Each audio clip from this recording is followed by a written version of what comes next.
Welcome to Mysteries, Myths, and Legends. I'm Taylor. I'm Savannah. And welcome to the show. Happy Wednesday, everybody.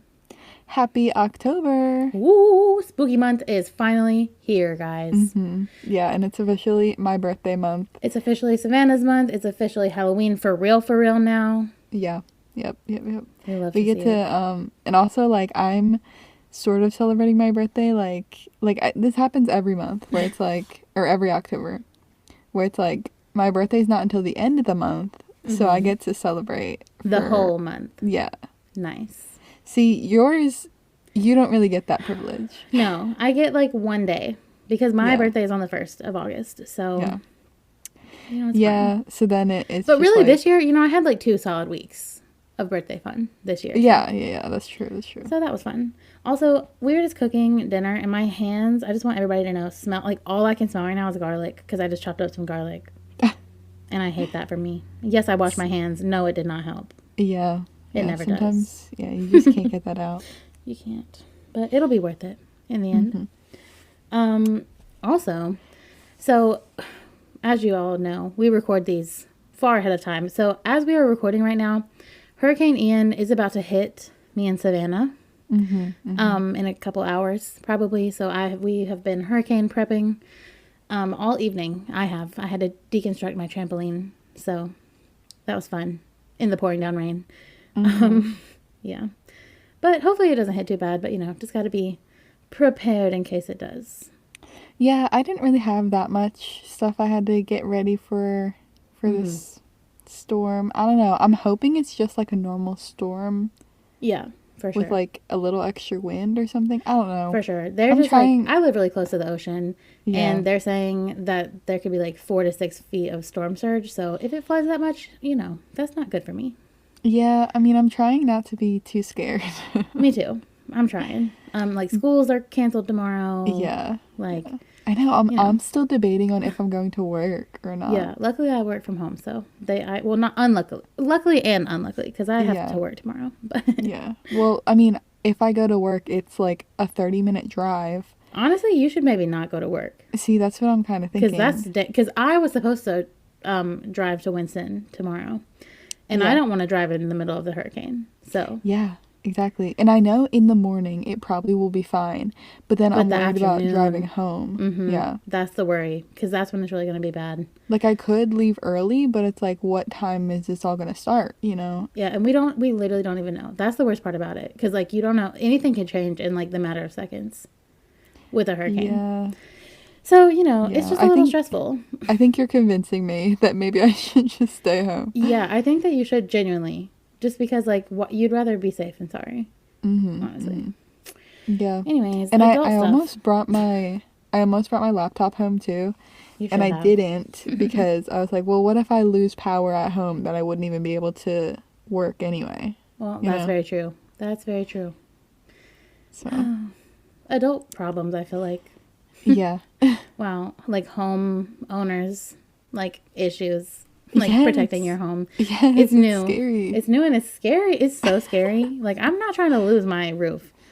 And I live at the beach, so, that's dangerous. Right. And I feel like living with your parents, it's so much easier to, like, just not be scared. Yeah. I'm like, it's fine. They got it. Like, they totally got it. Yeah, like, they can take care of it for me. Like, for sure, I do not have it. Like, if my roof blows off, I'm going to just stand there and look at it. Like, I don't... Yeah, it's like, who do I call? What do I do? Don't know. Not manifesting that for myself, just... Yeah. Anyways, we'll be fine. We'll be fine. Don't worry about us. You're just hearing our fears in the moment of this actually happening. Yeah. Like, I think the worst that'll happen is we lose power. Yeah. For sure. And we can deal with that. Yeah, I mean, I might lose like a plant or something outside, like the wind might break something. Oh, actually, I have I have a lavender plant outside, and I brought it into my shed, so hopefully... Good. I have too many plants to bring inside, and I'm scared of the bugs, so... they're just going to have to take one, or they're going to have to survive. Yeah. Out there, but... Yeah.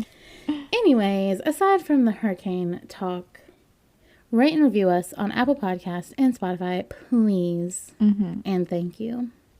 But I don't really have any other intro topics for today. What about you? Yeah, no, we can stop talking about our hurricane troubles. Yeah, our worries in life. Yeah, yeah. Let's get into some ghosts. Let's do it. Spooky time. Okay, so I have a haunted location for you. Yay. So this is the Orpheum Theater in Sioux Falls, South Dakota. Okay. So, crazy enough, I think I've heard of this before.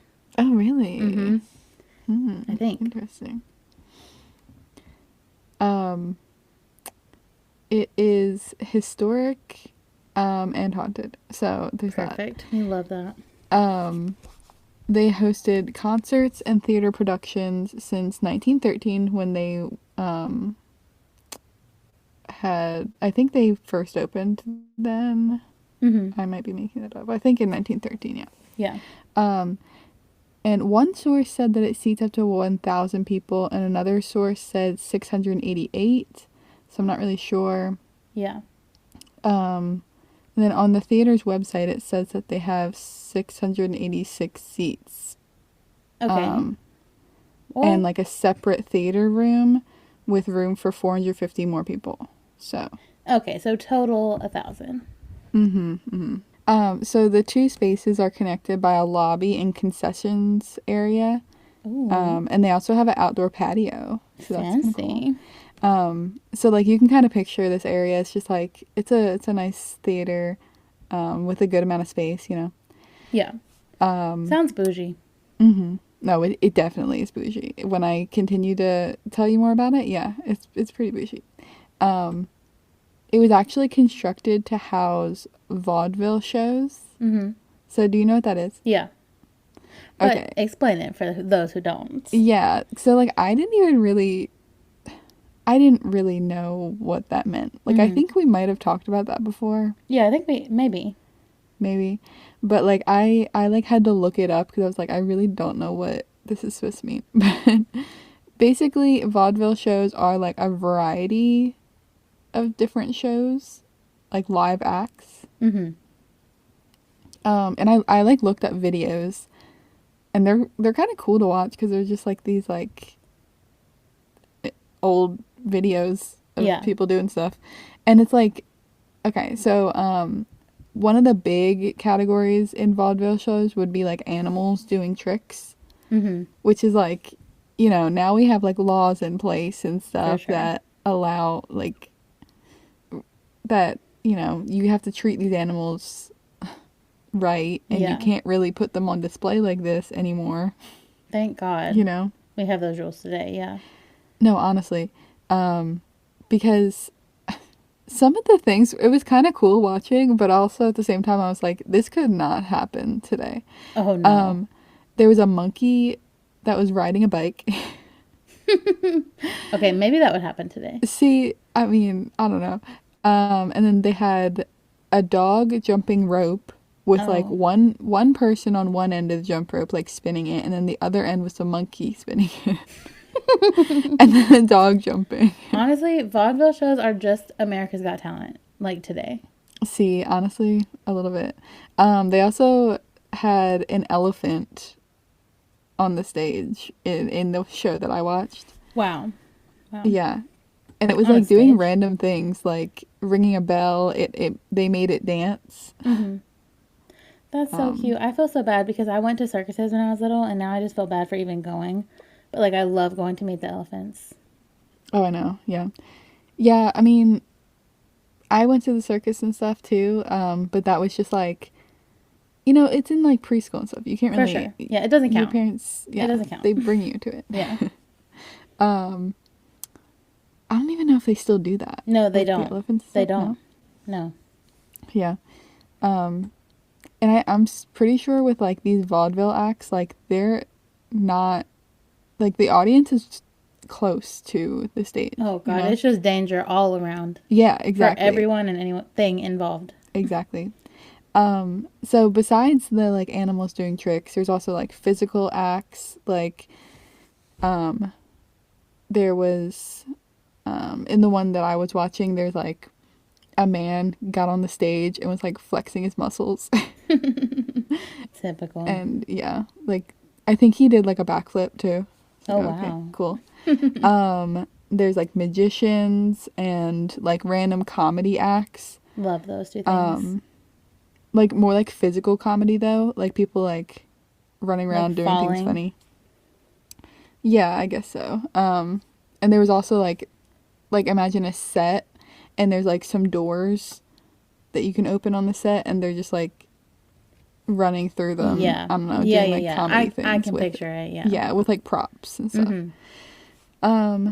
So anyways, that's like sort of a vaudeville show. That's what this place was sort of made for. Just random stuff like that. And I think there was like, you know, back doors and stuff for the animals to get in because they would have animals on stage. Yeah. And it actually cost $63,200 to build this theater. Oh, wow. That's a lot. Which is over $1 million in today's money. Yeah, I was gonna say back then that's a lot of money. Yeah. And according to one source, tickets were $5 when it first opened, which is about, can you guess how much it would be today? Like $100? $150. I was close. Yeah. That's a lot. Yeah. So this was the Bougie Theater. That was extremely boot. That's like Broadway. Yeah. Yeah. That's like a literal Broadway ticket. In Sioux Falls, South Dakota. Wow. Wow, South Dakota. Mm-hmm. Yeah. So they yeah, like at first they were this vaudeville theater show and then it turned into like a movie theater in the 20s. And it housed performances of the Sioux Falls Community Playhouse in the 50s. And then the Playhouse, like, they bought the theater and produced 5 plays per season in the theater. Nice. Like, every year. And Love I think that. they still own it and still do that, but I could be wrong. Mm-hmm. I went to their website and they're putting on a show, Young Frankenstein. Oh, I love Young Frankenstein. Yeah. The theater also hosts many like other events, so like concerts, private parties, plays, musicals, school functions, and like other community events. So there's a good amount of people in here on the daily. Mm-hmm. And it's haunted, as I said earlier. Yay. We love to see it. But there's only one real ghost. Oh, what? Yeah. And the ghost's name is Larry. Larry, my man. Mm-hmm, mm-hmm. So Larry has been around since 1959, and he is a ghost in his mid-30s. Oh, okay. I was expecting an old man. Yeah. Yeah, I mean...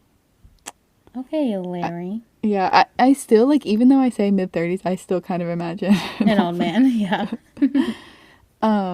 Okay, so there's, like, a bunch of theories on who he is. There's actually no real evidence of anybody named Larry, like, dying. Oh, wow.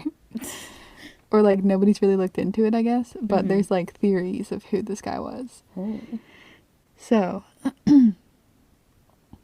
first of all, like, he might have died before 1959 because, like, that's just when he first started, like, haunting the place. But he, could have been around before then and nobody saw him or something, you know? Yeah. And, like, some of these theories would have been before then. Mm-hmm. So, one of them is that he was a construction man who died building the theater. Oh. So, that could be it. Some people say that he was an actor who actually committed suicide when he failed to get a part. Or he committed suicide because he was rejected by a lover. Oh, rejected by a lover. And then there's another theory that he was having an affair with a married woman and was killed in the balcony by a jealous husband. Larry, scandalous. Yeah. Or maybe he was just murdered in the balcony for like a different reason, you know. Yeah, any reason really. Yeah. And another theory is that maybe he was a stagehand killed in a tragic accident during one of the vaudeville shows. True. That could be easily the case. Yeah, like honestly, any of these Yeah, could be it. really, truly. So, not really sure. Not really sure on that. But in the theater, people will feel pockets of cold air and like just a feeling of being watched, which is creepy. And people have claimed to see blue lights, and especially in the balcony area. That just gave me the chills. I love a haunted theater. It's like one of my favorite places. Yeah. Yeah, and the fact that they do like school events and stuff too. I just imagine like growing up going to this theater and then you like know that there's a ghost there. Yeah, I don't know. that's so fun. I feel like I would just want to be like friends with it, you know? Yeah, so actually, no, listen, a little sidebar. I was a theater kid, still am. But like when I was like doing theater, our theater was haunted because somebody actually did die on the theater, like in my middle school. Oh. And some really weird stuff happened. I'll have to get some ghost stories together and tell that some other time. But Yes, you have to. yeah, some really weird stuff happened. So I know all about a haunted theater, and it is fun. Well, okay. Well, I guess we'll come back to that later. Definitely. So I have a few stories of some encounters with Larry. Okay, Larry.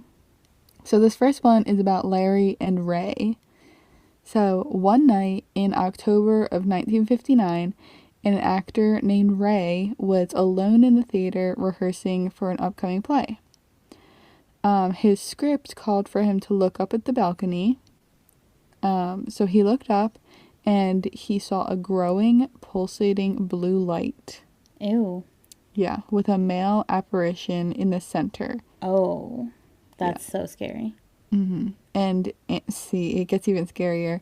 The apparition was either pointing at him or waving him up to the balcony. Oh, no, no, no. No. Yeah. Ray had, like, he supposedly had some psychic abilities, which I didn't really get much more information on, but it just mentioned that. Okay. So Larry could have been calling him up to the balcony to try to communicate better with him. That's true. But yeah, I guess people are saying that Ray was a psychic or something. I don't know. But Ray, he felt a cold air blast that felt like it was from an open freezer door, which is, not fun. No.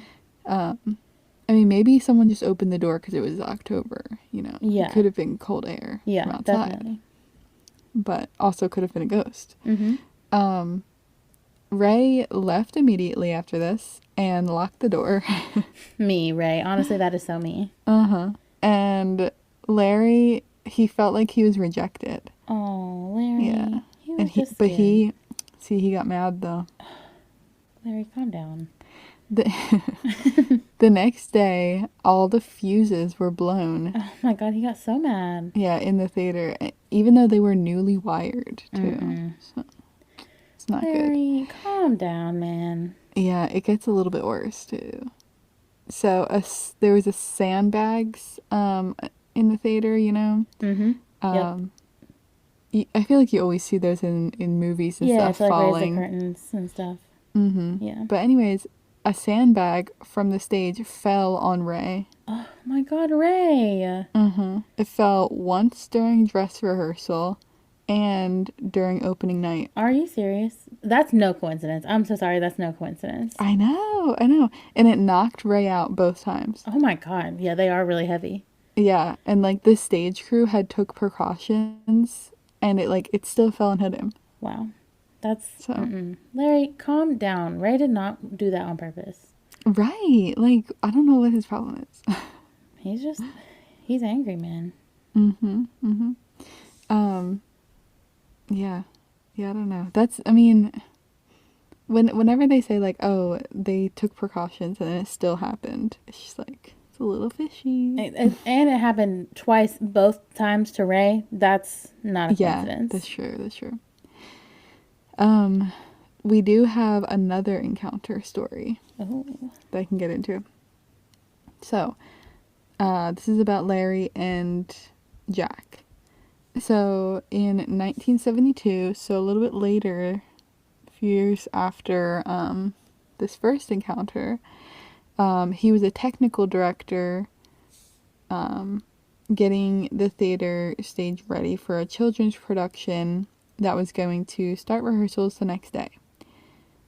Jack was sweeping the stage from like the left of the stage to the right, and while he was sweeping, he heard a sound behind him, which is, you know, not too fun.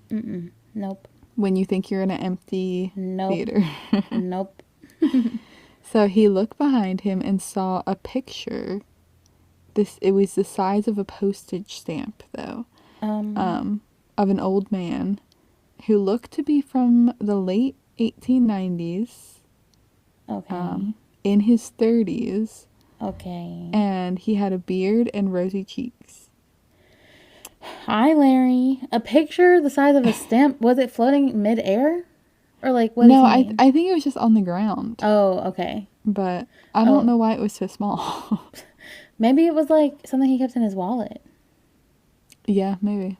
Something like that. Weird. Jack turned on the stage lights and looked around to see who could have dropped the picture, but nobody was there, of course. Of course. And like, just remember, like, he's sweeping the floor, so like he would have seen it. 100%. You know, this was behind him. So. Yeah. So he looked around, nobody was there. And so he's like, okay, whatever. And he put the picture on the light board. Okay.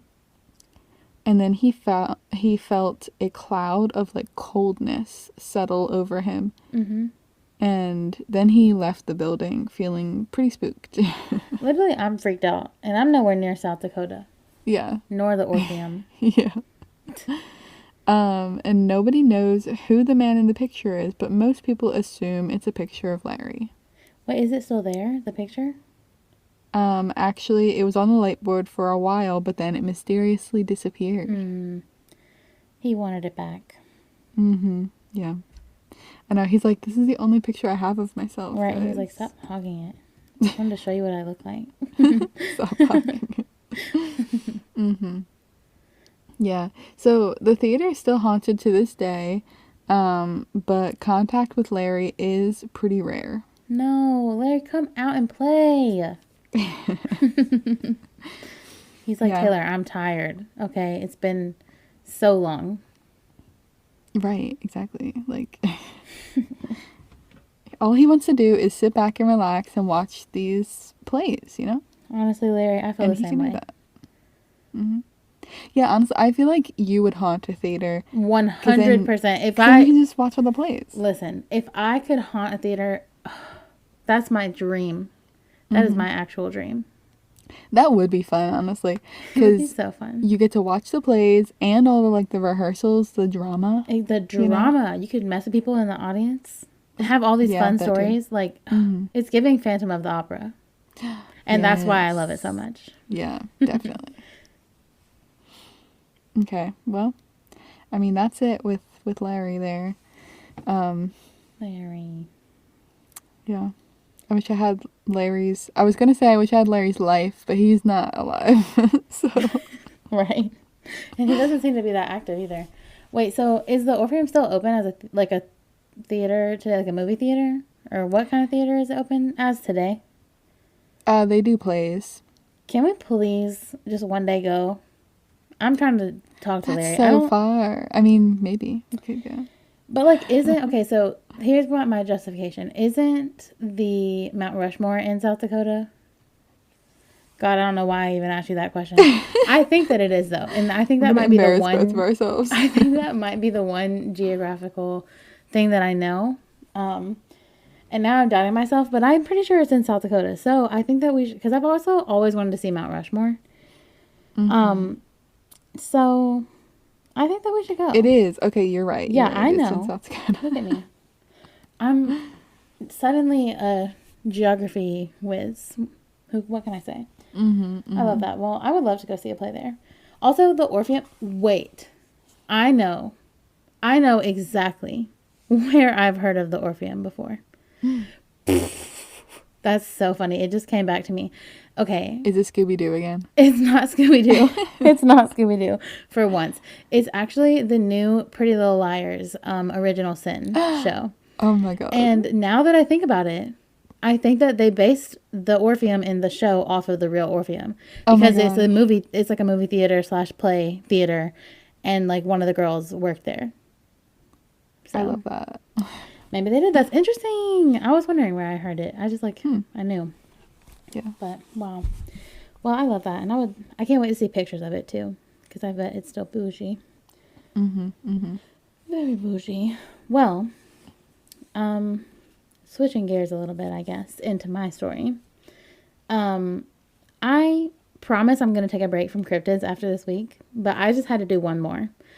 For you specifically, Savannah. Okay. Is why I had to do this. So this week I have the legend of the Hopkinsville Goblins. Dun, oh my gosh. Dun, dun. The Goblins. The Goblins. Okay, so once again, when we were at Mothman, there were so many like vendors who had all this stuff about all kinds of cryptids. Like I have a list of cryptids for days that I could do stories on. And so this actually, Savannah, you got an iron-on patch that said Goblin Squad, and we knew that it meant something, you know. Like, we knew it meant, like, some kind of a cryptid story out there somewhere, but we didn't know what it was. But I can tell you that it is the Hopkinsville Goblins. I love that. See, I definitely knew it was something, but I just picked it up because it looked cool. Yeah, no, for sure. It does look cool. It looks really cool. So I thought I would tell you the story so you can know where your iron, what it means when you wear the patch. Yeah, like hopefully I like this story. No, you're going to like the story. You're going to like this story. This story is crazy. Okay. So let's see here. Okay, so I am calling the story the Hopkinsville Goblins. Also, that is such a tongue twister for me because I want to say hobgoblins from whatever that's from. Yeah. But no. Anyway, so it's called the Hopkinsville Goblins, but actually the story is more widely known as the Kelly Hopkinsville Encounter. Or even lesser known, the Kelly Green Men case, which both of those names are boring. So that's why I named it what I did. So... Anyway, ufologists actually regard this case like as one of the most significant and well-documented cases in the history of UFO incidents. Oh, so that's kind of crazy. Yeah. And so, okay, let's just jump right in. Let me set the scene for you. It is August 21st, 1955 in Hopkinsville, Kentucky. Okay, so... on this night, there were a group of people, and there were 5 adults and 7 kids, and they arrived at the Hopkinsville police station, claiming that a small group of alien creatures from a spaceship were attacking their farmhouse. Oh my god. Okay. Why is this like reminding me of what you were talking about last week too? Okay. This story has so much to do with what I did last week, which is why I'm so glad. I knew I had to cover it because basically this is a part 2. Yeah. To last week's story. So honestly, you probably need to go listen to that first if you didn't. It's literally the last episode. So yeah. What a huge statement to start out with. Am I right? These small alien creatures in a spaceship were attacking us. So throwing it back. This family, they're having a little party. Just a small get together with some family and friends. And one of the guests, Billy Ray Taylor, not Billy Ray Cyrus, sadly. Okay. He had left the house to go get some water from the well. And he claims that he saw a very stereotypical flying saucer fly across the sky as he was getting his water. And so he watched it fly, and he watched it land about half a mile away from the house. So obviously this man gets his water and he runs back to the house, tells everybody what he saw, but everybody just kind of laughed it off, and some of them even made fun of him. And which, I mean, honestly, I would believe somebody if they told me that, but I feel like most people would laugh. Yeah. You know. Yeah. So, yeah, they continue to party. They're like, we don't care about the aliens. But nearly an hour later, the family dog actually starts going a little crazy. Really wanting to go outside, but didn't need to go outside, like shouldn't have to go outside, but he was like scratching at the door. So they went to investigate, and they describe that they saw, like when they got to the door, like a bunch, like they don't even give a number, just like a bunch of them, small creatures, all being around 3 feet tall with very pointed ears, and they all stood upright. And so I don't know how many like a lot is, but I'm assuming at least more than 5. Yeah. So, yeah. You know, but who knows? It could be like 20. Like, I don't know. That's so... Okay, just imagine this happening to you. Like, right. Also, you kind of live in the middle of nowhere, like on this big farm. So, like, your neighbors aren't really close. First of all, this is giving a movie premise, like, is what it's giving me. But if I saw little goblin aliens outside my window, I don't know what I would do. I'd probably just lock myself in my house. Yeah, like, I'd just be scared. I'd be like, I'd be scared. I wouldn't do anything. I probably wouldn't try to go outside. Even though I want to be abducted, I wouldn't want to come face to face with a little goblin. Right. You know what I'm saying? I'm just picturing them at my back door, which is like all glass. Oh God, Savannah, I can't even think about it. See, like that's like what I started picturing. Out of the woods. I was like, oh my God, like you can't really escape that. You'd have to like go run into a different room or something. I don't know. Oh gosh, that's so scary. Ew. Ew, just disgusting. Well, it's not going to get any better, let me tell you that. Okay. They also describe them as having really thin limbs, very long arms, and claw-like hands. So, and okay, also, the weirdest part. They are described as being, like, silvery in color, or at least wearing something, like, silvery. Which we'll get into that a little bit later. So, just remember, this original account said that they are silver. Okay. They also said that their movements seem to like defy gravity. Like they would almost be able to like float above the ground and like appear in high places really quickly. Oh. So that's a little weird. And they also apparently walked with like this weird swaying motion as if they were like wading through water, even though they definitely weren't. Oh. Which is kind of disgusting. Wait, so they have like a different sort of gravity, like yes, like they are on a different gravity field is what it seems to, at least that's what this family said. So they claim to the police that they were able to hold off these aliens with gunfire for what they say was almost 4 hours. 4 hours? That's what they say. That's what they say. So 2 of the adults, Elmer Sutton and Billy Ray Taylor, claim that they had been shooting at it does say 12 to 15 short, dark figures who were popping up and down in the doorways and the windows of their house. No. And that they were shooting at them for almost 4 hours. 12 to 15 little goblins. That's disgusting. Oh my God, no. That's like a really big fear, actually.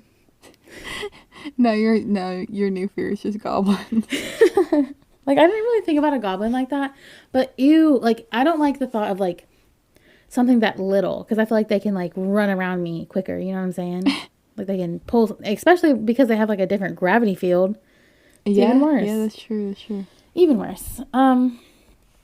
So obviously the police are concerned for many reasons after they hear the story, but most importantly, they were like, okay, if y'all really have been shooting guns for nearly 4 hours, like maybe somebody got hurt, so like let's go to the house, like we want to make sure everybody's okay, at the house. And so 4 city police officers, 5 state troopers, 3 deputy sheriffs, and 4 military police from a nearby like U.S. Army fort all meet up at this family's farmhouse. That's a lot, okay? Uh-huh. And that makes me even believe it more that they were that concerned that they were going to bring like 30 people out. I mean, true, but what if they were just bringing all those people out there because they were just shooting guns, That's true. That's very good.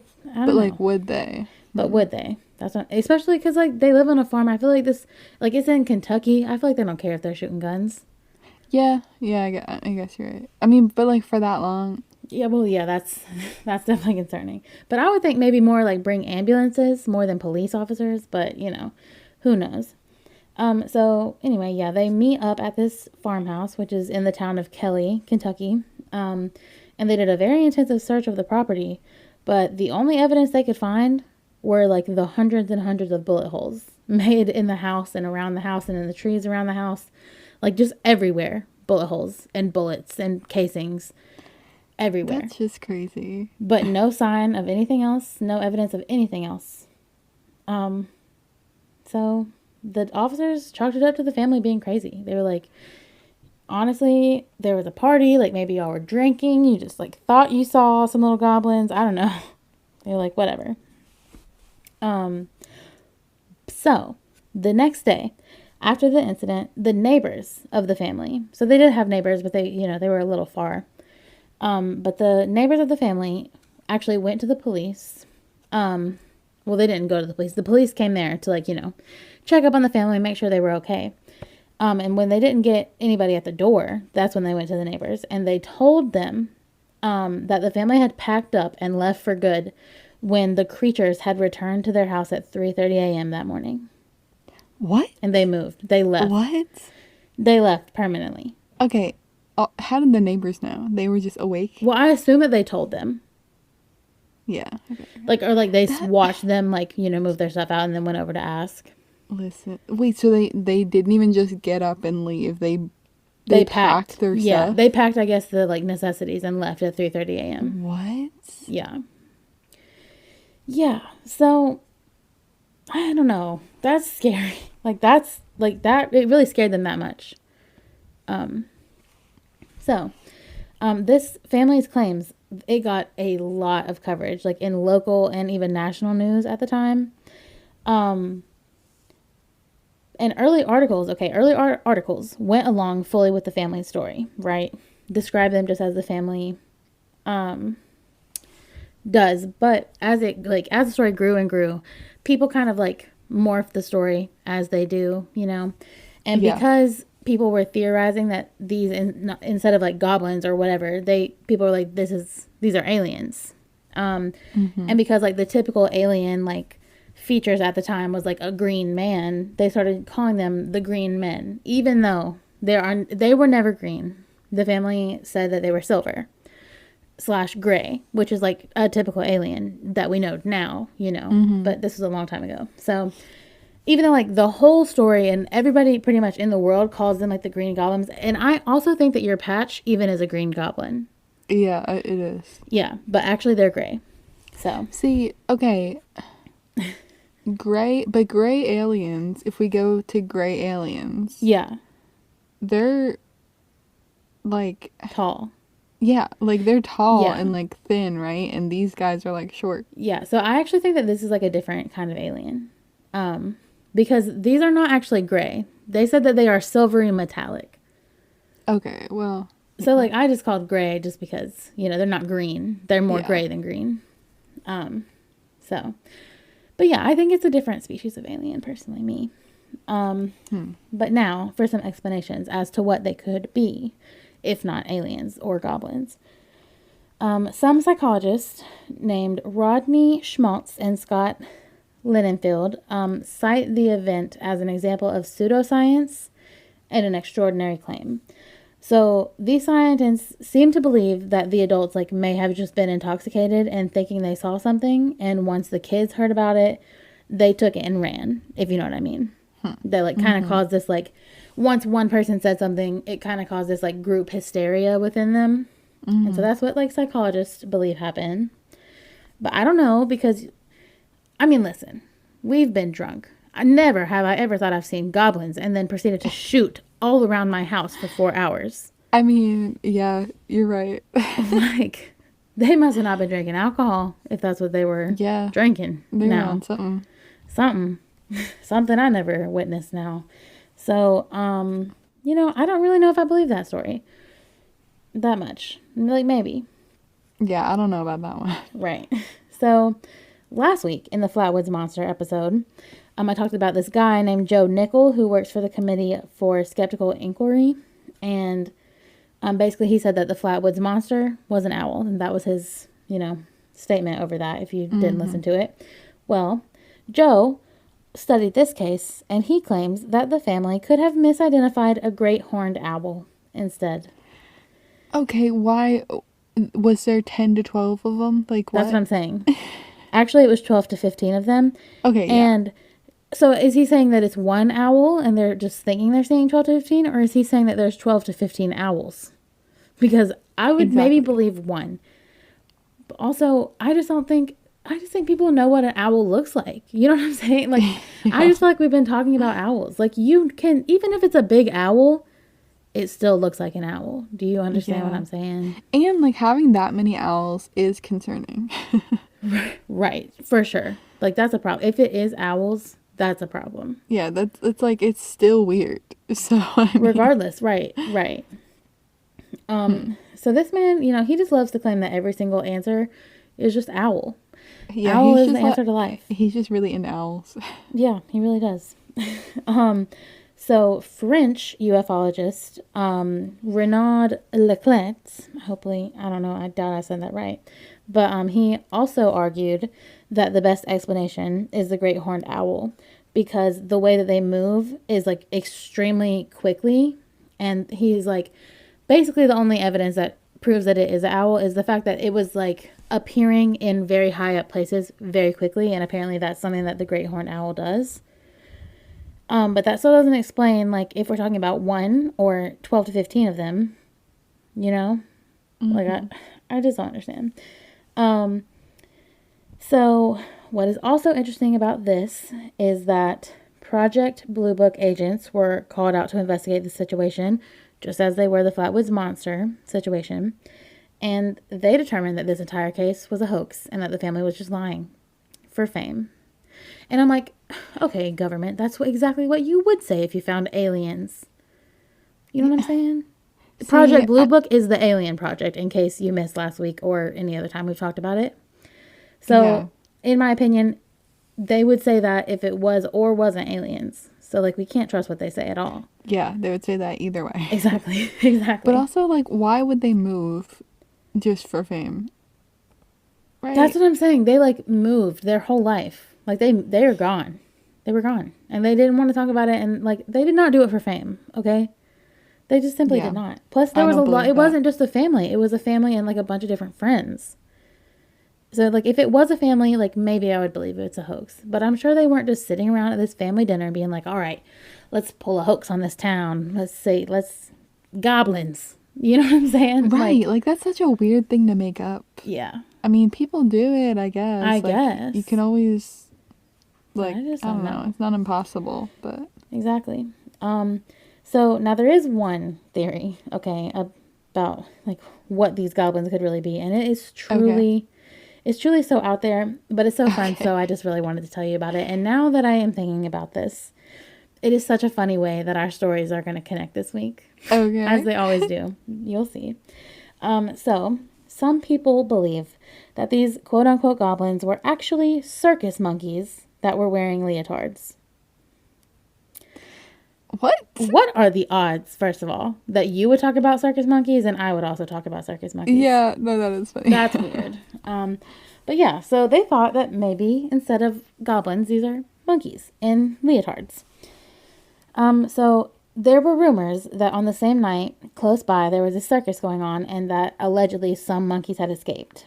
But there was no proof behind that. Nobody ever found a circus. Like, no evidence has backed this up at all. So I think people were just saying that for fun. So, you know, it went nowhere. Yeah, well, that's just so weird. Oh, no, they're just monkeys. Like, what? Right, you know what a monkey looks like, too. Also, monkeys can't, like, just appear, like, up in the top of a tree. Yeah. Like, not immediately. Like, I really have to think about that one. Like, how did someone think of that? I wish I knew, honestly. I really do. So, okay, personally me, I think for this scenario, we have two options, okay? And the first is that these people also, before I get into this, it is important to know that Hopkinsville, Kentucky is relatively close to, like, Mothman. Oh, relatively. Okay, I didn't write down the mileage, so I don't really know. So, I think that it is possible. It is a possibility that these people might not know what owls look like and are just confusing them for owls. But is that just a convenient excuse? So, okay. So, one, maybe these people just don't know what an owl looks like. Or, two, everybody and anybody, are specifically the government, are like saying that it's owls just to cover up the fact that it's actually aliens. To like hide it. Personally, me, I'm believing the alien theory, as we all know this. Yeah. Just because, like, I would think maybe like a few people could mistake owls for something, but like consistently, we're getting different stories all around the like world where people are like seeing crazy creatures and they're like, "No, it's just an owl." Like, guys, we know what owls look like, don't we? And they're not like metallic. No, they're not metallic and silvery. No, and I just don't know. And also, what about the spaceship, guys? We can't forget about Billy Ray saying he saw the UFO land near the house. Right. What about that? What about that? You think he was just drunk? Like, maybe, but he was going to get water. He was sobering up. Yeah. He was at least trying to balance it out. You know what I'm saying? So, you know, I don't know. I think either way could really be believable. But Savannah, what is your take on this? I think it's aliens. Because, like, I think it's aliens too. I don't know how you can explain the metallic. Exactly. Same. You know? Also, the fact that it's close to like an army fort base, I think that's interesting. Very interesting. Yeah. The fact that there's so many of them. Weird. Creepy. I've never heard of like an ambush situation like this before with any cryptid. Right. Like just a bunch of them, and, 15 of them. Okay. And they kept shooting and nothing was left behind. Yeah. No, that's crazy. Like, what about their tracks? Like, they were on the ground. What about their ship? What about anything? There's no scratches or claw marks anywhere. There had to be. They said their hands were like claws, talons. All I know is that it ain't adding up. The math ain't mathing for this case. But that is the legend of the Hopkinsville Goblins / aliens. See. I don't know, man. It's alien. See, yeah, and now I have a patch that says Goblin Squad. Goblin Squad. We're part of the Goblin Squad. So Savannah is the 16th member of the Goblin Squad. She will be raiding the next house with the goblins. Maybe. Allegedly. But definitely go check out our Instagram to see some pictures of some goblins and the Orpheum. Can't wait to see her bouginess. Yeah. Have there been like... have people like drawn these little creatures? Oh, so many renditions. So many. Yeah, I cannot wait to show you. I should have sent you one before, but didn't think about it. Tragically, very tragically. But go rate and review us on Spotify and Apple Podcasts, please. And thank you. And still be on the lookout for our Mothman vlog. It's coming slowly, but surely it will be released very soon. Yeah, definitely. I'm gonna try to do it this weekend if I don't lose power from this hurricane. Facts. And also, I just have to say, like, during this whole thing, the wind has really picked up. Like, you could definitely hear it. Like, it's really sounding like a train outside. So, you know. See, I'm scared. I don't like that I'm scared of these, like, things that I feel like some people are just so chill about it. And it's why can't I be this chill? Because, like, yeah, no, I cannot be chill about it. Like, I would rather be, like, scared and overprepared than underprepared. And that's true. You know, I don't know. We've just been through some crazy hurricanes. Like, that's why we're scared. Yeah, and I just get anxiety over things. Everything? So yeah, same. Yeah. Relatable. Yeah. But we'll be fine. We'll be fine. Speak it into existence. Exactly. We'll be fine. I'm going to sleep peacefully in this rainstorm. That's all it is. Yeah. A big old rainstorm. But anyway, I guess we'll go and, you know, try to protect ourselves from the hurricane. But yeah, that's really all I have for you this week. What about you, Savannah? Yeah, I think that's it. Okay, well, we will see you guys next week. All right, cue the music.